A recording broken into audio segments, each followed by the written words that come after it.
name is Stephen Andrew, and this is my story.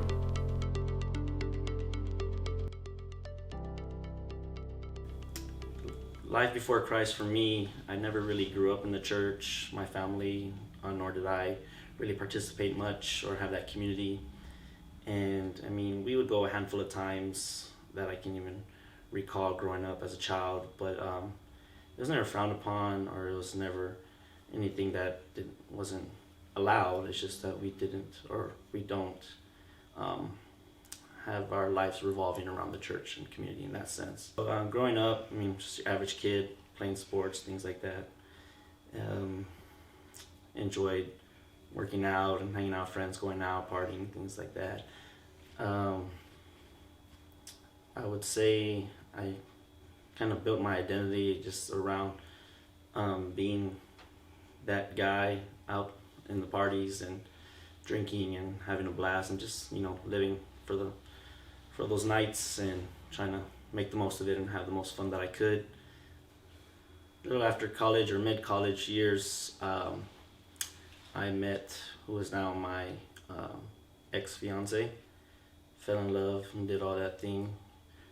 Long-term relationship. Loved each other for the moment that it was. We were in the year of our engagement, just going through struggles, daily battles, and just spiraling down, unfortunately, and trying to make it work, of course. Trying to start a new life together. Unfortunately, it just didn't work out, and we separated, called it off. Wouldn't even know what to call it. I wouldn't like to acknowledge it as the depression that I went in. It was this past year, actually this time around last year. I noticed that I just was going into a deeper hole by trying to fill that void that I didn't even realize at the time, by telling myself I was okay.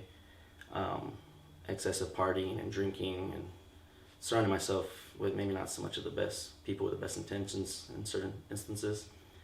It's just trying to numb the pain, I guess you could say. It just, something didn't feel right. I just still felt empty even after telling myself I was doing what I thought was right, what people even say would be the right thing to do, just, every day push through it. The crazy thing is I had visited ACC 2 times because I work during the weekends, and they hosted on Tuesdays, and so I think I've went 2 times prior to starting ACC this past year, and I really enjoyed it, but I just kind of forgot about it. And the weirdest thing is, going through all that this past year, through COVID and everything, I received an email about small group from ACC, and I just remember looking at my phone, and I was just like, I'll sign up. I'll do it. And I just took the leap. I guess now I see this as a blessing in disguise, really. And I signed up for a small group, and I didn't know what to expect, especially with all the new COVID regulations, and we're just not meeting at the church. So I just showed up one day, and there was this group of people. I'm pretty adaptable in situations, but I just felt so out of my place. And it was very uncomfortable for me around all these church people or Christian believers. And I just sat there quietly, just listening and observing. And something told me just to go back. So the next Tuesday, I was looking for every excuse not to go, trying to convince myself not to go, but I didn't have anything else to do, to be honest.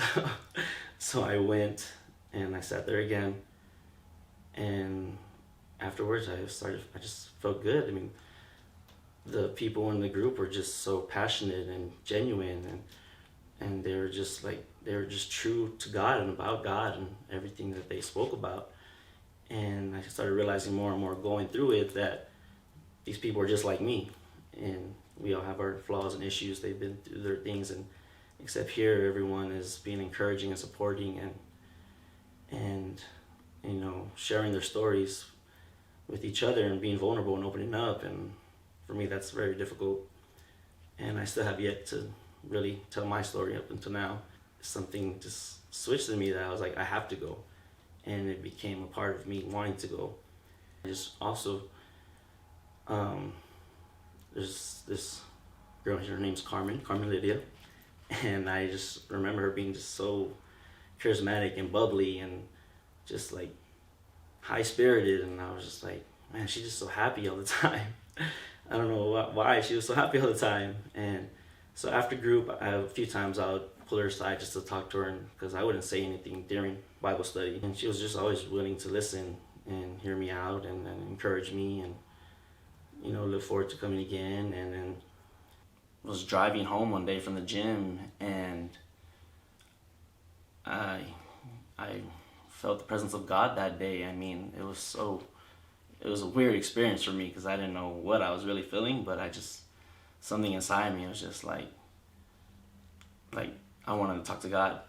And I'm there driving on the highway and the windows are down, and I just started talking to God in my head, and I felt like it was at that point that I knew that that's when I wanted to give my life to Jesus.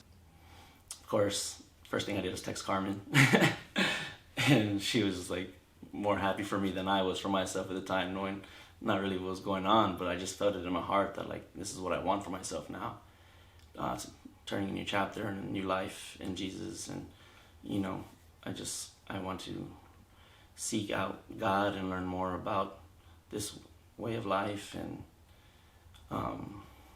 there's actually two people that I want to thank that helped me get here in my faith and where I'm at now. And of course, the first one is Carmen Lydia. Just thank you so much for just being such a great friend and great person, great human being. I mean, you changed my life, and you encouraged me to change my life, and I'm just so thankful for that, and that you're here, and that I can be your friend, and we're friends now. And then also, of course, I have to shout out my man Theo. He's just another individual character, but just when he speaks something, it's just so gravitating to him. He just speaks so eloquently, and he's just well versed, and he's so passionate, and you're also another person who I seeked out on the side, that we started getting together once a week so he can guide me and help me learn more about the Bible one-on-one. So that really did influence and impact me as well. And so I want to thank both you for everything that you've done to this point. My name is Stephen Andrew, and I'm getting baptized today because Jesus is the Lord of my life.